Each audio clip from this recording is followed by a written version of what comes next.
देखिए, परसों जो घटना घटी, एक टूरिस्ट जो निहत थे, जिनकी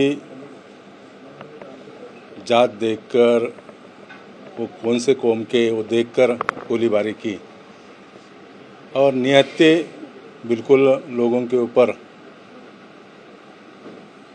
गोलीबारी करके उसको बेदर्दी से मारा दिया। मैं इसका निषेध करता हूँ।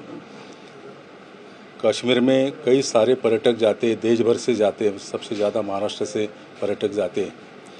हम आज दिलीप देसले से, उनके परिवार से मिले और बड़ी दुख और दर्द की बात है कि ऐसे पाकिस्तान से आए हुए हमलाखोर, उनके ऊपर सख्त से सख्त कार्रवाई केंद्र सरकार द्वारा, प्रधानमंत्री द्वारा की जाएगी। गृह मंत्री जी खुद जाके उस एरिया का जहाँ घटना हुई उसका जायज़ा लिया।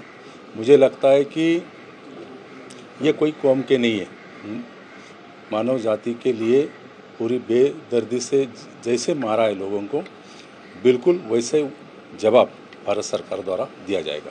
पाकिस्तान के जो लोग हैं इंडिया में, उनको बाहर जाने की सलाह दी गई है, आदेश दिए गए। आपको क्या लगता है इस वजह से कुछ परिणाम होगा पाकिस्तान के ऊपर? पाकिस्तान से पूरा तरह से ताल्लुकात, रिश्ते तोड़ना चाहिए, बिल्कुल तोड़ना चाहिए, क्योंकि जिस देश ने उसका निर्माण किया, उस देश के वो अंदर ही आकर ऐसे निहत्ते लोगों पर हमले कर उनकी जान लेते।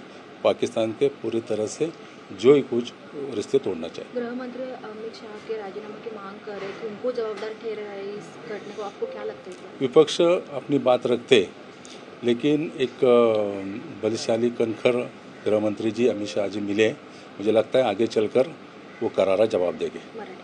तुम्ही सांत्वन केलं तर कुटुंबियांचं? मी आज दिलीप देसले यांच्या कुटुंबाचं सांत्वन करण्यासाठी मी आलो। माझ्याबरोबर या विभागाचे ज्येष्ठ नेते, माजी खासदार रामशेठ ठाकूर पण होते। तर आता मी त्या कुटुंबाला धीर द्यायला आलो। एक दर्दभरी किंवा एक दुःखद घटना या परिवाराच्या मध्ये घडली। पर्यटक म्हणून काश्मीरला गेले। या देशातून, राज्यातून लाखोच्या संख्येने पर्यटक काश्मीरला जातात।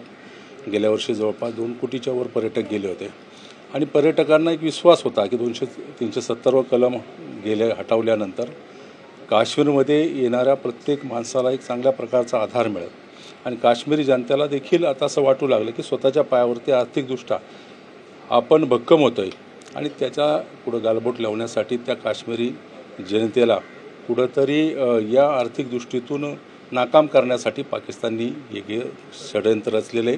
याच्यामध्ये नाहक खरं तर 26 जणांचा नाहक बळी गेला।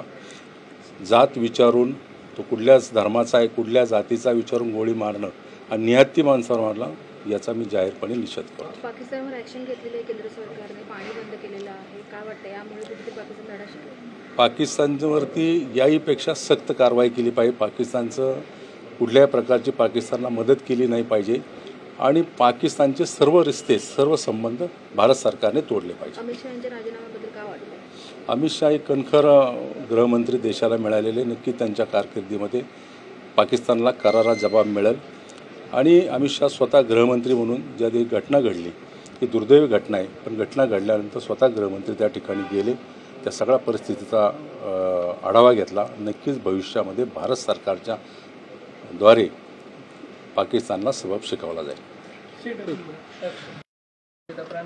एक पनवेल ही जळ पनवेलपर्यंत पोहोचली, पनवेलच्या एका नागरिकाला जीव गमवावा लागला। खरंच मोठी हानी झालेली, आपण कुटुंबियांची भेट घेतली, सांत्वन केले, काय सांगतो?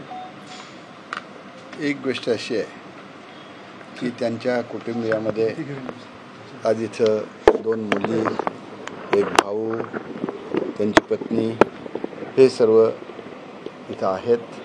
त्यांच्या मी भेट घेतली। हृदयद्रावक अशी घटना आहे। देसलेंची पत्नी ही ज्या पद्धतीनं रडत होती, ते पाहिल्यानंतर हृदय अगदी पिलवटून निघतंय। खरं ते पाहिल्यानंतर आपल्यालाही रडू कोसळते की आपल्याला इतकं वाईट वाटते म्हटल्यानंतर त्यांच्या पत्नीला आणि मुलांना काय वाटत असेल याची कल्पनाच केलेली बरी। आणि म्हणून मी आणि खासदार बारणेसाहेब आम्ही तिथे भेट घेतल्यानंतर त्यांना हाच धीर दिलेला आहे की कुठलाही प्रसंग कसलाही असो, कधी येऊ द्या, आम्ही ताबडतोब आपल्या हक्केला धावून येऊ. आम्हाला सांगा काश्मीरला जे काय घडलं, अतिरेक्यांनी केलं की आणखीन पाकिस्तानच्या मदतीनं काय केलं, याचा शोध सरकार घेणारच आहे. पण फिरायला गेलेल्या माणसांवरती, प्रवाशांवरती असा अतिरेकी हे प्रसंग आणणं हे अतिशय वाईट आहे. भारत आपला देश स्वतंत्र आहे, बोलण्याचं फिरण्याचं आपल्याला स्वातंत्र्य आहे. पूर्ण देशभर आपण कुठेही जाऊ शकतो आपण म्हणतो, आणि हे स्वातंत्र्य हिरावून घेण्याचा हा प्रयत्न चाललेला आहे. याच्यातून नुकसान जे होणार आहे ते काश्मीर जनतेचंच जास्त होणार आहे. आज आपण आता सर्व टी व्हीवरच्या बातम्या पाहतोय की 90% तिथले प्रवाशांनी तिथले बुकिंग जे होते ते कॅन्सल केलेले आहे. तिथलेही उद्योगधंदे आहेत, त्यांचे होडे आहेत, हे आहेत, त्या दर ह्याच्यावर चालतात वगैरे, तर ते बिचारे ओसाड पडलेले आहेत. त्यांना भीती वाटायला आमचं तर पुढल्या आयुष्यामध्ये धंदा पाण्याचं काय होणार. आणि हे आपल्या अशी जर लोक मारले जात असतील, 26 लोक आज या ह्याच्यामध्ये त्यांनी 26 लोकांचा बळी घेतलेला आहे. त्याच्यामुळं ह्या बाबतीत आम्हाला असं वाटतं की खऱ्या अर्थानं पाकिस्तानचा गावंढळपणा आहे. अगदी त्यांनी जे केलेली मोठी चूक केलेली आहे आणि त्या बाबतीत त्यांना शासन व्हायला पाहिजे.